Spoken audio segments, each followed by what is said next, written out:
Well, this opportunity, not only gives the kids here at this school the opportunity to get to know us as people and what we do, obviously, but it also gives them the opportunity to actually get to know what probation does overall. It gives them insight to, what the qualifications are, what the education requirements are, all the way down to obviously the different units and the different jobs that we do as probation officers and corrections officers. I actually graduated from Orosi High School in 1998, and it feels great to be back. A lot of stuff has changed, but again, a lot of familiar faces, and it's really great to give back to Orosi High School, to see the students and give them an opportunity to see what probation officers do, and hopefully recruit some for our department. Your skill set today for you kids have to be able to differentiate between right and wrong.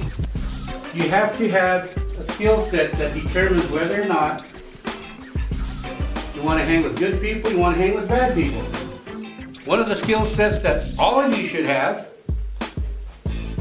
okay, is the ability to determine what I call SA. Anybody knows what SA stands for? First word, situational awareness. Situational awareness, what does that mean? That means you should know if you're at a certain part of Cutler, Orosi, Dinuba, whether you feel safe or not.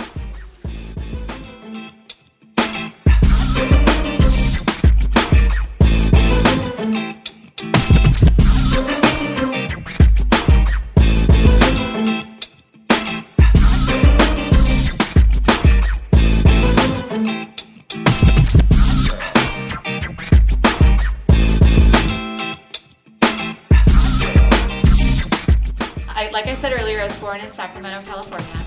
My dad grew up in Mexico. My mom was born in Kansas. And both of them ended up growing up later in California. My dad, when he was in high school, moved up to California. My mom had moved out here when she was very, very young. And both of them ended up becoming physicians. So I grew up in a house of doctors, so it seemed very natural for me. But when I was in high school, I wasn't really sure I wanted to be a doctor. I thought dissecting animals was gross, and I was like, how am I going to do this with people?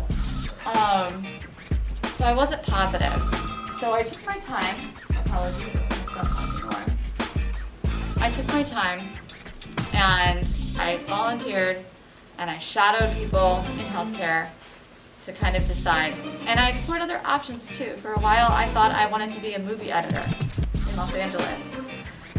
But that all seemed just like not the right fit. I had lots of fun editing movies, but it just seemed more like a hobby, and I didn't feel fulfilled as I did when I was in the hospital.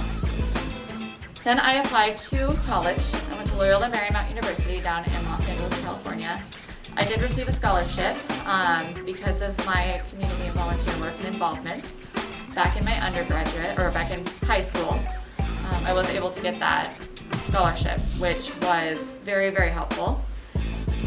And then throughout my college years, I studied hard. I continued to volunteer. I think I mentioned earlier, I volunteered in the pediatric ICU. And that really sealed the deal, not just for medicine, but for pediatrics specifically.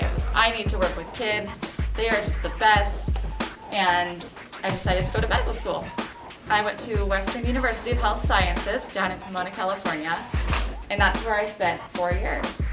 I was involved in 2 different free clinics, and I did a little bit of research here and there, but not as much as in medical or in undergraduate.